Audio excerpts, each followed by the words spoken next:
What is up, guys? It is your boy Speed here, and today we're going to be going over 3 builds that pros are currently using. I'm going to be going from the starting items to the mid game to the late game so you understand the ins and outs of why they go these items, why they work, and yeah, let's hop right into it. Well, actually before that, I have to ask my 2 favorite questions. Number 1 is, have you hit the like button yet? If not, what are you waiting for? It's right down there. It helps out the channel, and I would greatly appreciate it.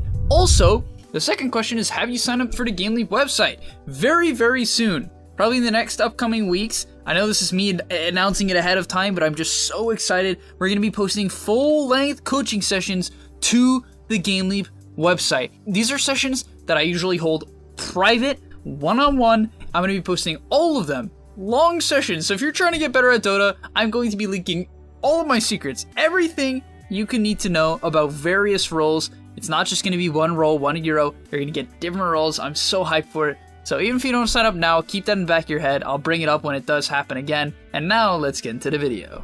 Alright, so first things first, we're going to be looking at a game from Mason. As I said, I'm only going to be focusing primarily on the items. I'll talk a little bit about the heroes and why it works on them, but really this is an item-based and build-based video. So first off, he goes for 2 branches, a quelling, a slippers, and 6 tangos. He has a wyvern in his lane, so you know it's pretty important that he gets quite a bit of regen. And yeah, let's see if he ships out more later on. So skipping ahead here to the 3 minute mark, we're gonna see that he bought a stick and mangoes. In the lane, Spectre requires 2 things, health and mana. And that's, well, that's kind of every hero, but Spectre even more so, right? Because the goal of the hero is just to stay alive, right? You don't necessarily need damage in the lane. While he does have a Wraith Band, which is also another item you should be buying, mangoes and stick is very, very important. And as you can see, he gets a kill because of it, does end up going down, but make sure you buy these early game items. Following that up next, he's going to pick up treads, a wand, he already has the Wraith Band, which we talked about, and a Sage's Mask. These are the best possible items not only to lane, but also they're really, really good at farming as well. And as you can see here, he's able to haunt, and with the help of the stat items, actually pick up a kill onto the quad. And now at the 10 minute mark and 48 seconds, he picks up his drums. Now, why is this item so important? Well, drums is the most broken item of the patch. I know there's been some talk about halberd as well, but I really think drums is just insane. The stats and the active is just dumb, and so really any carry can buy this right now, but it works so well on Spectre because now all of a sudden Spectre, a hero that usually can't fight, is actually showing up to engagements just to pop the active. I'm not kidding, it's that good. By the way, quick little side note, but if you can get the Iron Talon, please do. If your offlaner or mid laner gets it, beg them to give it to you. It is the best neutral item you can get on Spectre. After a lot of efficient split pushing, Mason is able to pick up a 19 minute Manta, which he synergizes with his haunt timing here and cleans up this fight hardcore. And you can see the really cool thing about this build, and the reason why all the pros are going drums Manta, is your illusions get affected by the active. So all of a sudden, you have your new Desolate, which sort of got buffed, sort of got nerfed, less damage, but better radius. All of a sudden, these illusions are shredding with Desolate and an absurd amount of attack speed. It really is crazy, and if you guys played in game, you're going to see what I'm talking about. Do aim for this 20 minute mark timing though with these 2 items, otherwise it won't be as strong as you may hope. Now at the 26 minute mark, he's going to be able to pick up his Scotty, and yeah, this is what the Spectre does. I want you guys to look at his score. 212 CS, which is quite good for 26 minutes, definitely very, very good, but most importantly, 7 kills, 10 assists, very, very active. And the reason why you go Scotty is because the item is really good right now. It's been buffed quite a lot. And most importantly, the goal here is to buff up your illusions, right? You're trying to stay alive, be tanky, and buff up those illusions. So Scotty does all of those things very, very well. It also gives you mana for your level 15 talent, which is your Spectral Dagger cooldown, which actually takes a lot of mana. Now as this next item, Mason actually picks up a Diffusal, and this is actually off the standard of what you'd usually see from Spectres. I do think it makes a lot of sense. You kind of need some sort of disable. I know it sounds like, oh, Scotty's good enough, right? Well, I think having more than 1 on Spectre is quite good. It works with your illusions, it gives you a lot of right-click damage and attack speed, so it's not bad, but typically what you'll see here is either a Butterfly or an Abyssal. That's the more common route that I've been seeing pros go. And that's going to be about all for Game 1. Let's hop right into Omni Knight next. And yeah, I think Spectre is one of the most powerful heroes of the patch, currently at a 57% win rate for this week, according to Dota Buff. So definitely consider going this build. It lets you actually farm and fight early game. Very powerful and scales well. Alright, next up we have a Seb Omni Knight. And you guys might be saying, Omni Knight? Speed, I thought you said this hero was terrible. Well, I was wrong, you know, that's the important thing about Dota. You need to be able to adapt to, you know, the trends, what's going well for people. And I think Omni Knight is one of those heroes that is proving to be pretty good. And I know it's going to hurt all you guys to hear this, but once again, it's going to be a drums-based build. And while this is repetitive, I can't help but say that if you don't have this item on your team, I just feel like you're gonna lose. But let's get into his build right off the bat. So 2 things I want to note. He has a win lace. Well, would I recommend this every game? No. If you're against a PA or a TB or an easier matchup, don't. However, Ursa against Omni Knight, it makes a lot more sense to have movement speed rather than armor, or, you know, a bit of extra regen, because you can't trade that well. So he goes for this win lace. Pretty cool adaptation. I mean, Witch Doctor Ursa is just so bad for you in lane. Then, the second thing he does after the runes is he instantly ships out a branch and a fairy fire just to help him with trading a little bit. And I really love this. I think players underutilize items like branch and fairy fire just to be able to trade in the laning stage. Following that up, the next item he's going to be buying is a bracer, a wand, and raindrops. Pretty standard stuff for Omni Knight. You want to max out your Q and have plenty of mana to literally use it off cooldown, well, anytime you can harass your opponent. So it makes a lot of sense that he's going to be buying mana items, and of course the very popular bracer that almost every offlaner seemingly is buying right now. And for anyone curious on how you should be playing this current Omni Knight, what I recommend you do is exactly what Seb does, which is skip your ultimate, take all the points you can in your Q, your W as well whenever you can too, right? All you need is 1 point in Degen Aura, that's it, that's all you need. And most importantly, you just want to stay in your lane and dive people. If you can.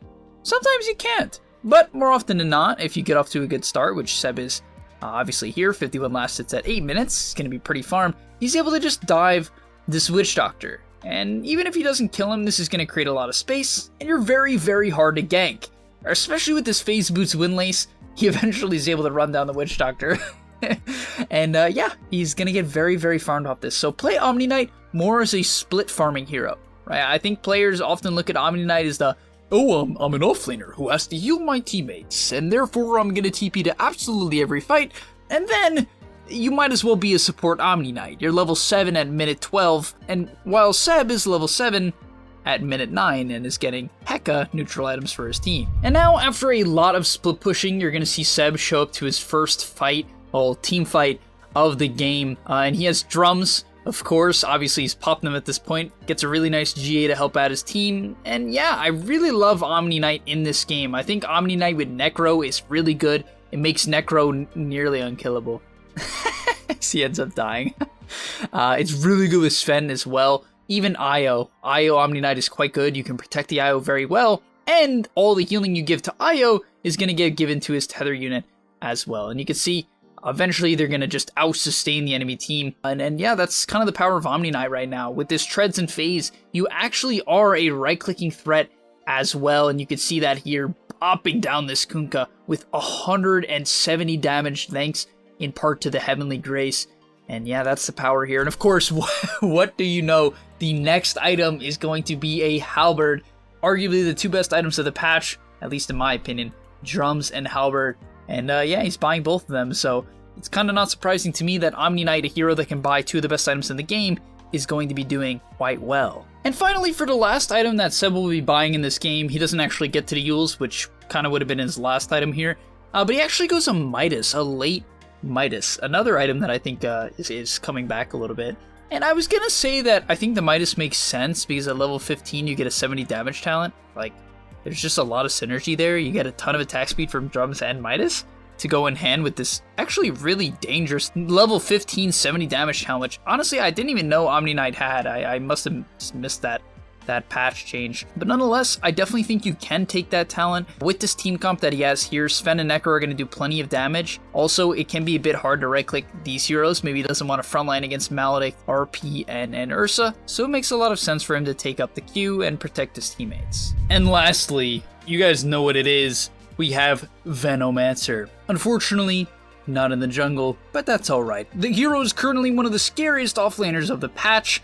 All you gotta do is take Poison Sting, buy these items, and lane it with some sort of like tanky offlaner. Actually, that's not even true. Combinations such as Dark Willow Veno Rubik, Veno are also just as obnoxious.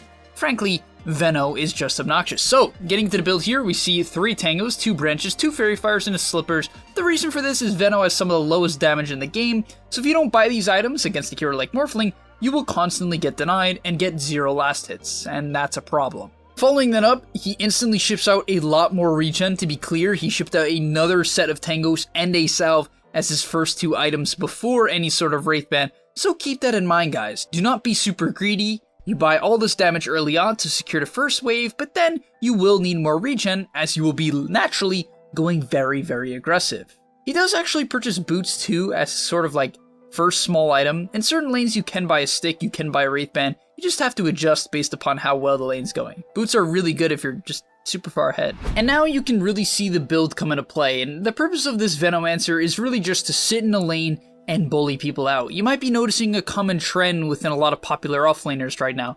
They sort of just sit in a lane and bully you. If you can do that currently and then get farmed in the process, you're gonna gain MMR. And I really do believe that's why Veno's doing so well right now. It's kind of that playstyle works so well. And you can see they go onto the CM here with some very basic synergy and a little bit of poison. They're able to do an absurd amount of damage to the CM. He even gels the Morphling just to get a little bit more value damage onto the important hero. And yeah, that's all about Veno for the early game. Getting to his mid-game items here, you're going to see goes for a Spear Vessel. It does happen to be a very good Vessel game. Other items you can go are, I know, you might think this is crazy, but drums. You could go drums. You can buy a lot of stats. You could buy bracers. You could buy Wraith Bands. Go more of that right-click route into treads.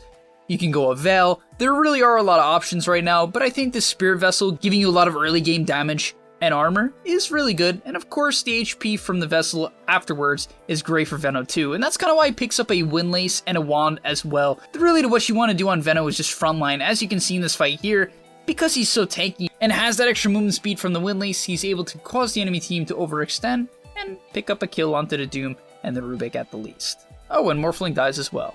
After that, S4 is going to go a casual cloak into Mana Boots into Mech.